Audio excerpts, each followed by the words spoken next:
The stars looked different from the command deck of the hegemony warship Eternal Conquest. Admiral Vextar studied the holographic display showing a small blue planet orbiting a yellow star. His 4 eyes gleamed with satisfaction as he examined the data his scouts had gathered. "Another primitive world," he said to his second-in-command. "Their technology is centuries behind ours. This will be an easy conquest." The Zephyrian hegemony had ruled the galaxy for over 1,000 years. 12 different alien species had joined together under Zephyrian leadership, and together they had conquered 47 worlds. Each victory had been swift and decisive. Most species surrendered after seeing their capital cities destroyed from orbit. This new world called Earth looked no different. The inhabitants called themselves humans, and they had barely left their home planet. Their fastest ships took months to reach their own moon. Their weapons were crude projectiles and chemical explosives. They fought wars against each other instead of uniting against threats from space. "How many ships shall we send?" asked Commander Thelka, checking her battle computer. "One battle group should be enough," Vextar replied. 300 ships, 50,000 warriors. We will give them the usual choice: surrender and serve or be destroyed." Meanwhile, on Earth, Colonel Jake Morrison stood in the command center at Peterson Space Force Base. He was a tall man with gray hair and tired eyes. For the past 5 years, he had been warning world leaders that humanity needed to prepare for contact with alien life. Host had ignored him. "Sir, we're getting those strange readings again," said Lieutenant Lisa Carter, pointing to her screen. She was young and brilliant, with a talent for spotting patterns others missed. "The energy signatures are definitely artificial. Something big is moving at the edge of our solar system." Jake walked over to look at her data. The reading showed massive objects moving faster than any known human technology. They appeared and disappeared from sensors as if they were testing Earth's detection abilities. "How many objects?" Jake asked. "At least 50, sir. Maybe more. They're too far away to get clear readings." Captain Ryan Brooks entered the command center carrying a cup of coffee.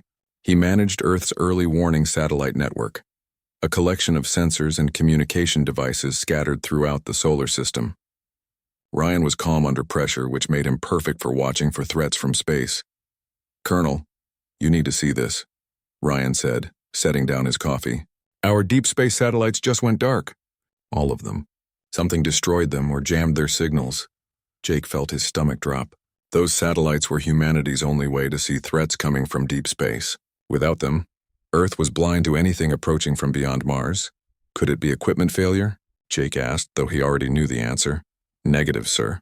They all went dark at the same time in a pattern moving inward toward Earth. Something is definitely out there, and it's heading our way."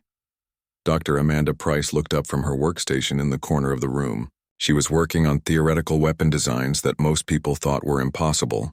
Amanda believed that humanity would eventually need to defend itself against advanced alien technology. "Colonel, if Lisa's readings are correct, we're looking at technology far beyond anything we have," Amanda said. "The energy signatures suggest some kind of plasma-based propulsion system. That's decades ahead of our best engines." Jake nodded grimly. He had spent years preparing for this moment, but now that it was here, he felt unprepared.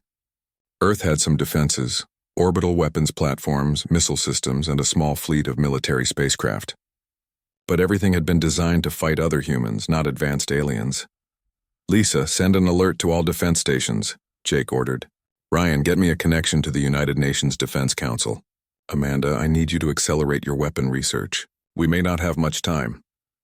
As the team worked frantically, none of them knew that alien scouts were already watching them. Small invisible ships hung in Earth's orbit, recording everything. The aliens studied human cities, military bases, and communication networks. They intercepted television broadcasts, internet traffic, and military communications. To the aliens, humans seemed weak and divided. They saw a species that fought constant wars over resources and territory. Human weapons were primitive chemical explosives compared to alien plasma cannons. Human ships barely qualified as spacecraft next to alien vessels that could cross star systems in days. What the aliens did not understand was human nature. They had never encountered a species that grew stronger when threatened. Every previous conquest had followed the same pattern: show overwhelming force, destroy the enemy's military, and accept their surrender. The conquered species always chose survival over resistance. On the alien command ship, analysts presented their findings to Admiral Vextar. The data showed Earth's population centers, military capabilities, and industrial capacity. Everything suggested an easy victory. Their largest military forces are scattered across their planet, reported the chief analyst. They have no unified command structure. Their weapons cannot penetrate our shields. Their ships cannot reach our vessels in orbit. Vextar studied the tactical projections. According to the computer models, Earth would fall within 72 hours of the first attack.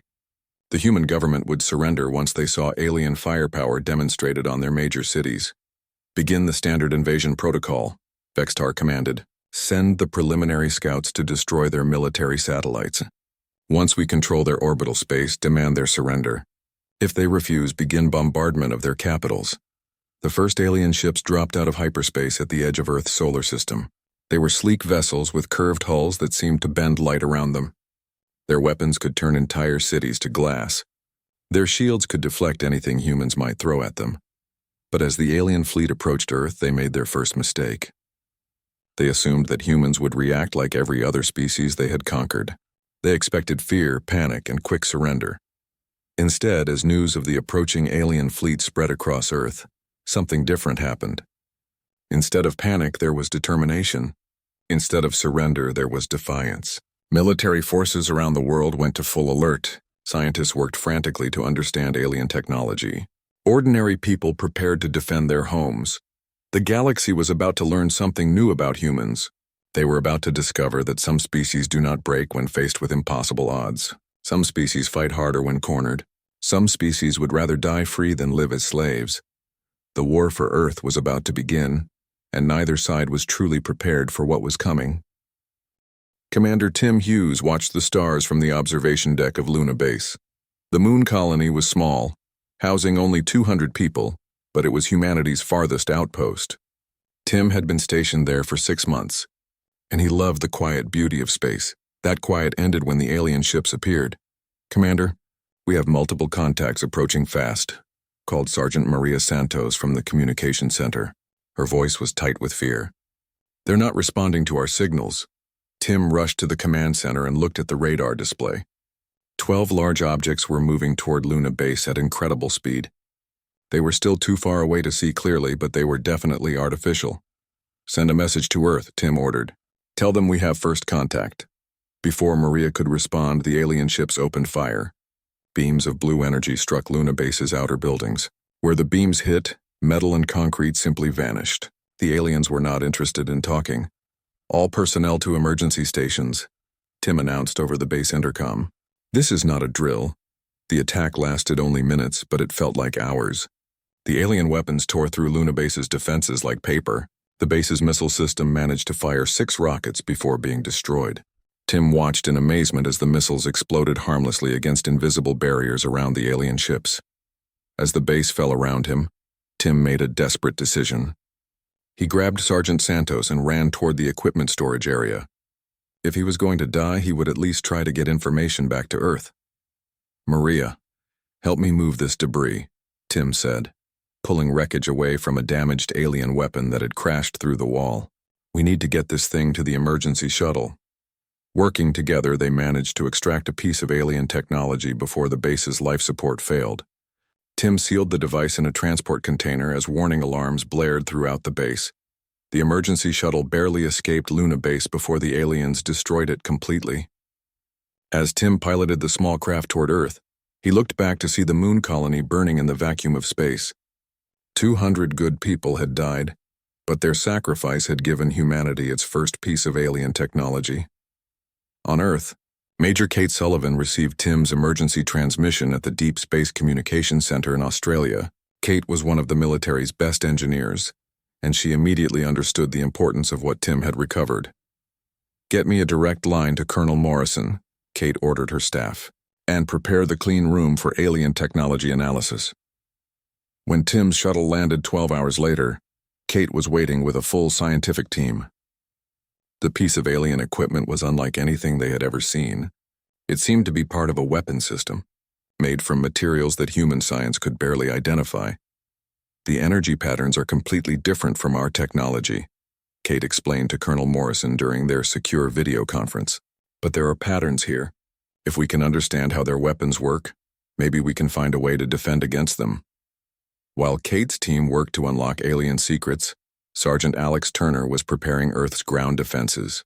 Alex was a career soldier who had served in conflicts around the world. He knew that if the aliens came to Earth's surface, the fighting would be brutal. "Listen up," Alex told his squad of Marines. "The aliens have better technology, but they don't know our planet. Every building, every street, every tunnel is going to be a weapon. We're going to make them pay for every inch of ground." 3 days after the Luna base attack, the main alien fleet arrived. Admiral Ben Clark, commanding Earth's small space fleet, watched from the bridge of the ESS Defender as 300 alien ships dropped out of hyperspace around Hugh. Ben was an old sailor who had transferred to space service when Earth began building its first military spacecraft. His ships were primitive compared to the alien vessels, but Ben had spent his career fighting against superior odds. "All ships, this is Admiral Clark," he announced over the fleet communication channel. "We're outnumbered and outgunned, but this is our home. We make our stand here." The alien fleet took positions in high orbit around Earth. Admiral Vextar sent a message to every government on the planet. The transmission appeared on every television, radio, and computer screen simultaneously. "People of Earth," the alien message began, translated into every human language. "I am Admiral Vextar of the Zephyrian hegemony. Your planet is now under our control. You have 72 hours to surrender unconditionally. Your leaders will report to our ships to arrange terms of occupation. If you resist, your cities will be destroyed." The response from Earth surprised every alien in the fleet. Instead of panic and surrender, humans began preparing for war. Military forces moved to defensive positions. Factories switched to producing weapons and ammunition. Civilian populations evacuated from major cities, but they did not flee in terror. They moved with purpose and determination. World leaders held an emergency meeting at the United Nations. Instead of debating surrender, they declared martial law and unified Earth's military forces under a single command. Colonel Morrison was promoted to general and given authority over all human military assets. "We will not surrender," announced the UN Secretary General in a broadcast to the world. "Earth will remain free whatever the cost." The aliens were confused. Every other species had surrendered after seeing the size of the hegemony fleet. Humans seemed to be preparing for a hopeless fight instead of accepting the inevitable. When the 72-hour deadline passed with no surrender, Admiral Vextar ordered the bombardment to begin. Alien ships fired their plasma weapons at military targets around Earth. Air Force bases, naval ports, and missile sites disappeared in flashes of blue fire, but the humans did not break. Admiral Clark launched his small fleet in a desperate attack against the alien ships. The human vessels were destroyed quickly, but they managed to damage several alien ships with ramming attacks and nuclear weapons. Clark's ship, the ESS Defender, rammed an alien cruiser before exploding, taking both ships down together. On the ground, Sergeant Turner's forces engaged alien landing parties in the ruins of major cities. The aliens expected quick surrender after their orbital bombardment, but instead they found determined resistance in every building and on every street corner. The humans fought with a fury that shocked the aliens. Even when outnumbered and outgunned, human soldiers continued fighting. They used improvised weapons, booby traps, and guerrilla tactics that the aliens had never encountered. Major Sullivan's analysis of the alien technology began paying off. Her team discovered that alien shields operated on specific energy frequencies. Human weapons could be modified to penetrate alien defenses, but it would take time to produce enough modified weapons to make a difference. As the first week of fighting ended, both sides had learned something important. The aliens learned that humans would not surrender easily. The humans learned that aliens could be hurt and killed, despite their advanced technology. The real war was just beginning, and neither side fully understood what they were facing. The aliens had never fought a species that refused to break under pressure. The humans had never faced an enemy with such overwhelming technological superiority. But deep in research labs around the world, human scientists worked frantically to level the playing field. And in bunkers and ruins across Earth, human soldiers prepared to teach the galaxy a lesson about the price of invading their home. 3 months into the invasion, Captain Sam Phillips crouched in the ruins of what used to be Times Square. The bright lights and busy crowds were gone, replaced by smoking craters and twisted metal. But Sam and his team of resistance fighters had turned the destroyed city into a deadly maze for the alien occupiers. "Contact 2 blocks north," whispered Private Kelly Brown into her radio. She was positioned in a damaged skyscraper, watching alien patrol movements through her scope. "3 aliens' walking patterns suggest they're looking for our supply cache." Sam studied his tactical map. The aliens had taken control of most major cities, but they were learning that controlling territory and holding it were different things. Every day brought new ambushes, sabotage, and attacks that slowly wore down their forces. "Rodriguez, can your team take them?" Sam asked into his communications device. Lieutenant Colonel Danny Rodriguez answered from his position in the subway tunnels below the city. Danny had become the master of urban warfare, coordinating resistance cells across 6 continents. His network of fighters used the underground infrastructure that aliens did not understand. "Affirmative," Danny replied. "We've got explosive charges set under their patrol route. Give us 2 minutes to get clear, then we'll send them a message." Sam watched through his binoculars as the alien patrol approached the trap. The aliens moved in perfect formation, their plasma rifles ready, their energy shields glowing softly around them. They had advanced technology and superior firepower, but they did not understand human creativity. The explosion sent pieces of street and alien bodies flying through the air. Danny's team had packed the underground tunnel with homemade explosives and stolen alien power cells. The blast was powerful enough to crack the street and destroy the alien patrol completely. "Target eliminated," Danny reported, moving to secondary position before their reinforcements arrive.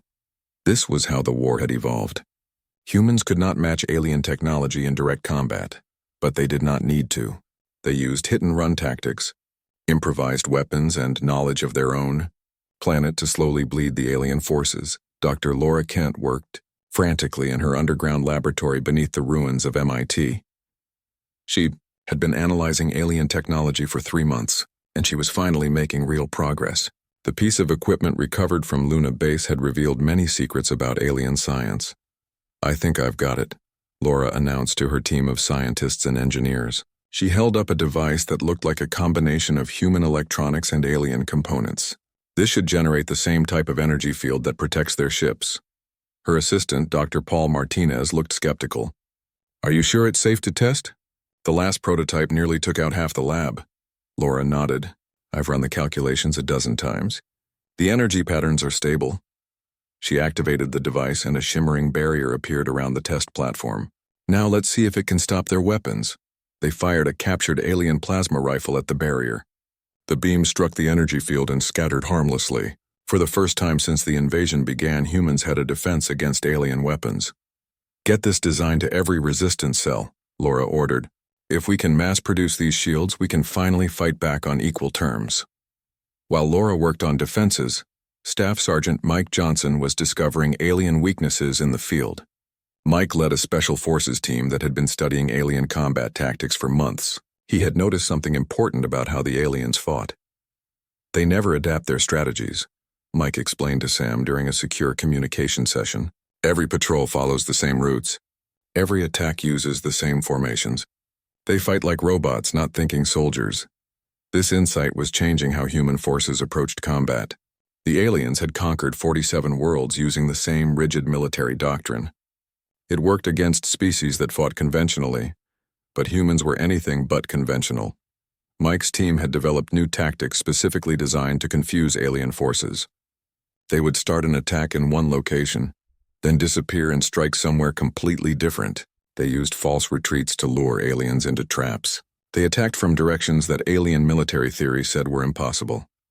"Their computer systems can't process irregular warfare," Mike continued.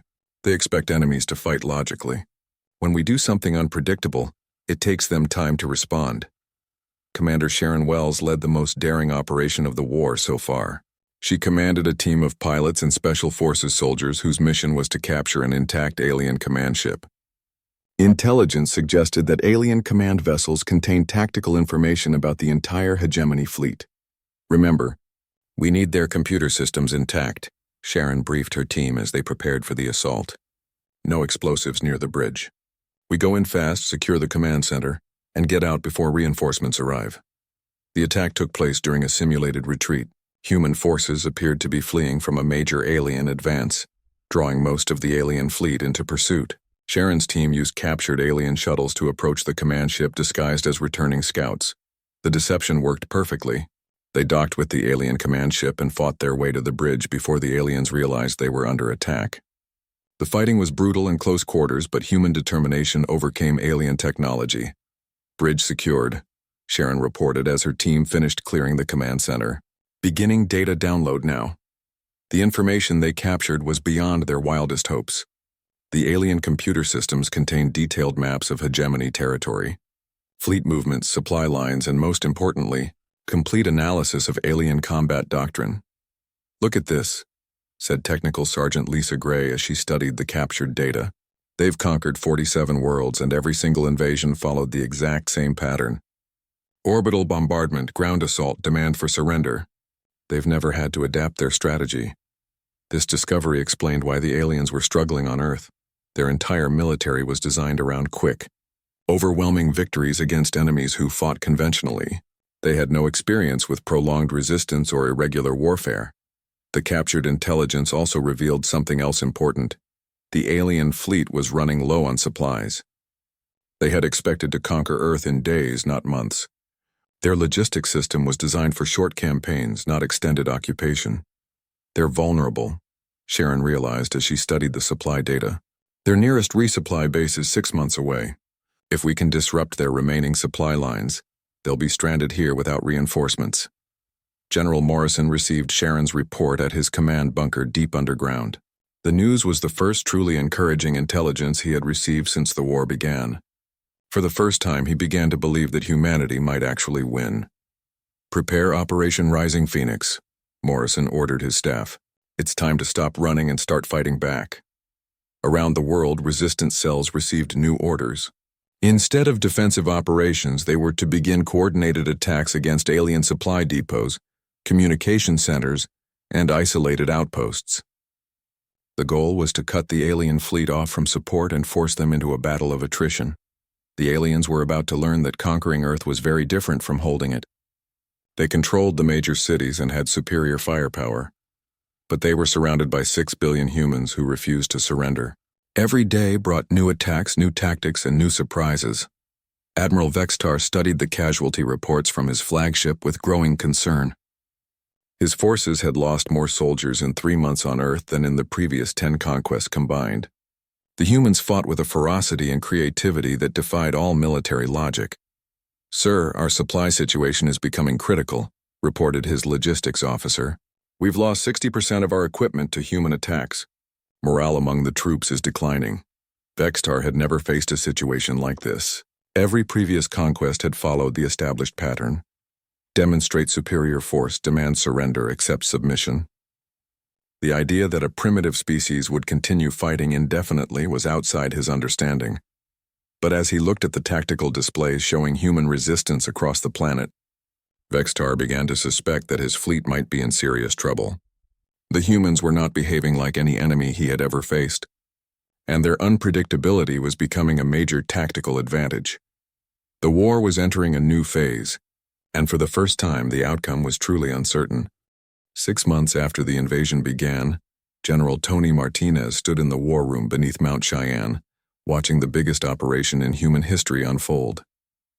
Operation Rising Phoenix was humanity's first coordinated global counterattack, and everything depended on perfect timing.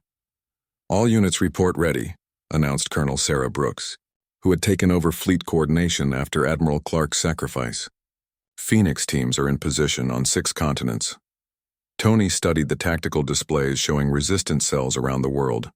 After months of hiding and hit-and-run attacks, human forces were finally strong enough to go on the offensive. Dr. Kent's shield technology had been mass-produced and distributed to every fighting unit. Captured alien weapons had been reverse-engineered and improved with human modifications. "Execute Phoenix Protocol," Tony ordered. Across Earth, the coordinated attack began simultaneously. Captain Linda Foster piloted the first human ship equipped with captured alien drive technology as she led an assault on alien supply convoys in orbit. Her ship, the ESS Redemption, moved with speed and agility that surprised the alien fleet. "Target their escort ships first," Linda commanded her crew. "We need to isolate the supply vessels." The human attack ships darted between the massive alien freighters like wolves attacking a herd. They used captured alien weapons combined with human tactics, striking fast and disappearing before the aliens could respond effectively. "Direct hit on Escort 3, reported Lieutenant Frank Davis from the weapons station. "Their shields are down." Linda smiled as she watched the alien escort ship explode. "That's for Luna Base. All ships continue attack pattern Alpha." On the ground, Major Chris Bailey led the liberation of Sydney. His forces had spent months preparing for this moment, studying alien positions and planning their assault down to the smallest detail. Chris had learned to think like the aliens, which made it easier to outthink them. "Remember, they expect us to attack the obvious targets," Chris told his team leaders over secure radio. "Instead, we hit their communication centers first. Without coordination, their superior numbers become a weakness." The attack began with electromagnetic pulse bombs that disabled alien communication equipment throughout the city. Suddenly, alien forces found themselves cut off from their command structure, unable to coordinate their response to human attacks. Chris led his Marines through the streets of Sydney, using buildings and infrastructure that the aliens did not understand. They had studied human cities as military targets, but they did not comprehend how humans could use urban environments as weapons. "Alien patrol, 2 blocks east," reported Sergeant Nancy White from her sniper position. "They're trying to re-establish communications." "Negative," Chris replied. "Let them try. Every minute they spend confused is another minute we gain advantage." The battle for Sydney lasted 18 hours, but when it ended, the Australian city was back in human hands. More importantly, the victory was broadcast throughout the galaxy by hijacked alien communication systems. Other species that had been conquered by the hegemony watched in amazement as humans achieved what they had thought impossible. The psychological impact on alien forces was immediate and devastating. For the first time in their military history, hegemony troops began surrendering rather than fighting to the death. The sight of entire alien units laying down their weapons shocked both sides. "Sir, we have 43 alien prisoners requesting protection," reported Captain Bob Miller, who was commanding the cleanup operations in Sydney. "They say they don't want to fight humans anymore." This was something completely new. In all their previous conquests, the hegemony had never had soldiers refuse to fight. The rigid military discipline that had made them successful against other species was breaking down under the stress of fighting an enemy they could not understand or predict. The success of Operation Rising Phoenix triggered uprisings on worlds throughout hegemony space. Species that had been enslaved for decades saw the broadcasts from Earth and realized that the mighty hegemony could be defeated. Rebellion spread like wildfire across the galaxy. Admiral Vextar received reports of uprisings on 12 different worlds in a single day. His empire, built over 1,000 years of conquest, was collapsing because of one planet's refusal to surrender. "How is this possible?" Vextar demanded of his staff. "These species accepted our rule for generations. Why are they rebelling now?" His intelligence officer, Commander Thelka, studied the communication intercepts from the rebel worlds. "They all reference the same thing, sir. The human resistance on Earth. They believe that if humans can defeat us, they can too." The truth was worse than Vextar realized. Humanity's fight against the hegemony had become a symbol of hope throughout the galaxy. Every successful human attack was broadcast to enslaved worlds, proving that the hegemony was not invincible. Back on Earth, resistance forces were growing stronger every day. Factory workers who had been making alien equipment under occupation began sabotaging production lines. Scientists forced to work on alien projects started feeding false information to their captors. Even in occupied territories, the human spirit of rebellion could not be crushed. Dr. Kent's research team achieved another breakthrough when they successfully created human versions of alien plasma weapons. These new weapons were actually superior to the original alien designs because humans had improved the energy efficiency and targeting systems. The aliens never innovate, Dr. Kent explained to General Martinez during a secure video conference. They use the same technology they developed 1,000 years ago.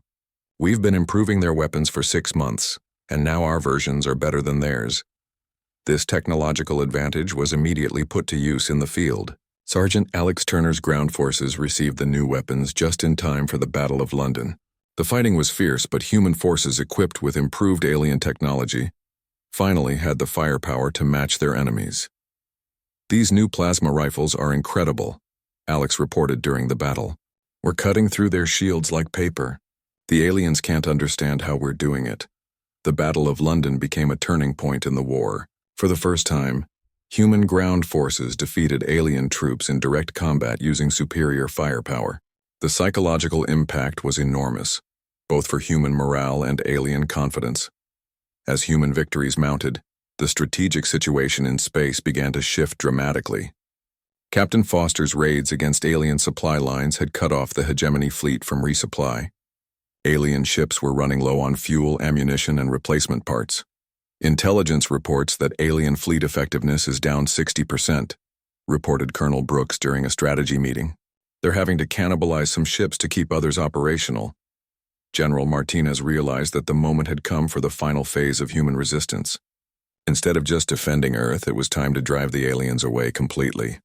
"Prepare Operation Homecoming," Martinez ordered. "We're going to clear every alien ship from Earth orbit." The aliens found themselves in an impossible situation. Their fleet was trapped around Earth, cut off from resupply, facing an enemy that grew stronger every day. Retreat was not an option, because the hyperspace jump points were controlled by human forces equipped with captured alien technology. For the first time in hegemony history, an invasion force was completely stranded in enemy territory. The species that had never known defeat was about to learn what it felt like to lose everything. The galaxy watched and waited as the final battle for Earth approached. Across 1,000 worlds, enslaved species prepared to throw off their chains. The human resistance had become something much bigger than a fight for one planet. It had become a revolution that would reshape the entire galaxy. And at the center of it all, 6 billion humans prepared to teach the universe a lesson about the price of threatening Earth. 1 year after the invasion began, Admiral Vexitar stood in chains aboard the human vessel ESS Liberation. The flagship that had once commanded 300 ships now held only him and the remnants of his command staff. The mighty hegemony fleet that had come to conquer Earth was gone, destroyed or captured in the final battle above the planet. General Jake Morrison, now Supreme Commander of Earth Defense Forces, studied the alien admiral with curiosity rather than hatred. Jake had aged years in the past 12 months, but his eyes held the satisfaction of a man who had saved his world.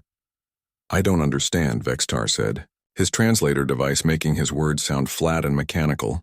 "We had superior technology. Overwhelming numbers. How did you defeat us?" Jake walked to the observation window showing Earth rotating peacefully below. The blue planet looked unmarked by war, though both men knew that appearances could be deceiving. Billions had died in the fighting, cities had been destroyed, and entire landscapes had been changed by alien weapons. "You made a fundamental error in judgment," Jake replied. "You assumed that technology alone determines the outcome of war." Captain Nicole White entered the meeting room carrying a data pad with intelligence reports from across the galaxy. Nicole had become humanity's first interstellar diplomat, though her job was quite different from what anyone had expected. Instead of making first contact with alien species, she was helping them overthrow their hegemony oppressors. "General, we're receiving surrender requests from hegemony forces on 37 different worlds," Nicole reported. "The rebellion is spreading faster than we can track. Most hegemony military units are laying down their weapons rather than fight." Vexitar listened to this report with the expression of someone watching his entire worldview collapse. The hegemony had ruled the galaxy for 1,000 years through fear and superior technology. The idea that it could all crumble in a single year was beyond his comprehension. "Your empire is finished," Jake told the alien admiral. "The species you enslaved are free, and they will never accept hegemony rule again. The question now is what happens to your people." This was the great irony of the situation. The Zephyrians and their allied species had built an empire through conquest, but they had never learned how to survive without that empire. For generations, they had lived off the labor and resources of enslaved worlds. Now those worlds were independent, and the former rulers were helpless. Commander Sharon Wells joined the meeting from her position aboard the ESS Victory, which was leading the Liberation Fleet to former hegemony worlds. Sharon had become an expert in alien psychology through her interrogations of captured officers. The interesting thing is that most hegemony species never wanted to be conquerors. Sharon reported via secure communication, the Zephyrians forced military service on their allied species. Now that the central authority is gone, most of them just want to go home. Jake nodded. This aligned with what human psychologists had learned about hegemony society. The empire had been built and maintained through rigid military discipline and fear of punishment. Once that authority structure broke down, the individual species had no loyalty to the larger organization. "We're not conquerors," Jake told Vextar. "We don't want to rule your people or occupy your worlds. But we will ensure that you never again have the power to enslave other species." The liberation fleet that Nicole commanded was very different from the invasion force that had attacked Earth. Instead of coming to conquer, humans came to liberate. They destroyed hegemony military installations and freed enslaved populations, but they did not claim territory or demand tribute. This approach confused many alien species who expected new conquerors to replace the old ones. The concept that a powerful military force would free slaves without demanding anything in return was outside their experience. Dr. Laura Kent, now director of Xenotechnology Research, had spent months studying captured hegemony archives. Her discoveries explained why the alien empire had been so vulnerable to collapse. The hegemony never adapted or innovated, Laura explained during a briefing with human leadership. They conquered their first few worlds using advanced technology, then used the same technology and tactics for the next 1,000 years. They became dependent on their reputation for invincibility, rather than actual military superiority. This explained why the human resistance had been so effective. The aliens had expected Earth to follow the same pattern as their previous conquests: initial resistance followed by quick surrender. They had no experience fighting an enemy that grew stronger over time instead of weaker. Captain Linda Foster commanded the human ship that was returning hegemony civilians to their home worlds. Many of these aliens had lived their entire lives as part of the conquering empire and had never seen their original planets. "It's strange," Linda reported during one of her trips. "Some of these species have been part of the hegemony for so long that they've forgotten how to live independently. They're asking us to govern them because they don't remember how to govern themselves." This created a new challenge for humanity. Earth had not fought a war of liberation only to become a new empire. But many former hegemony worlds needed help rebuilding their societies and learning to be free again. The solution came from an unexpected source. Several of the newly liberated species formed a voluntary alliance for mutual aid and protection. Unlike the hegemony, this new organization was based on cooperation rather than conquest. They called it the Galactic Liberation Alliance, and they invited humanity to join as equal members. Major Chris Bailey, now serving as Earth's representative to the new alliance, found himself helping establish the principles that would govern interstellar relations for generations to come. "The first rule is simple," Chris explained during the Alliance's founding conference. "No species has the right to conquer or enslave another. Any attempt to build an empire through force will be met with collective resistance." The second rule was equally important: technological and scientific knowledge would be shared freely among all Alliance members. This prevented any single species from gaining the overwhelming advantage that had made hegemony conquest possible. Back on Earth, the war's end brought both celebration and reflection. Humanity had won an impossible victory, but the cost had been enormous. Cities needed to be rebuilt, populations relocated, and the entire planet's infrastructure updated with captured alien technology. Sergeant Alex Turner, now a colonel in charge of veteran affairs, worked to help soldiers adjust to peacetime. Many had spent months or years fighting an enemy that seemed impossible to defeat. The sudden transition to victory and peace was difficult for minds conditioned to expect constant danger. "The hardest part is believing it's really over," Alex told a group of veterans during a counseling session. "We spent so long preparing for the worst that it's hard to accept we actually won." The psychological impact extended beyond Earth. Across the galaxy, species that had lived under hegemony rule for generations were learning what freedom meant. Some adapted quickly, but others struggled with the concept of making their own decisions after centuries of following orders. Admiral Vexitar spent his final days in human custody, trying to understand what had gone wrong. The failure of the Earth invasion had destroyed everything he believed about military strategy and alien Psychology. You fought differently than any species we had encountered, he told Jake during their last meeting. Every other world surrendered when they saw our power. You grew stronger when threatened. We had no way to predict or counter that response. Jake nodded.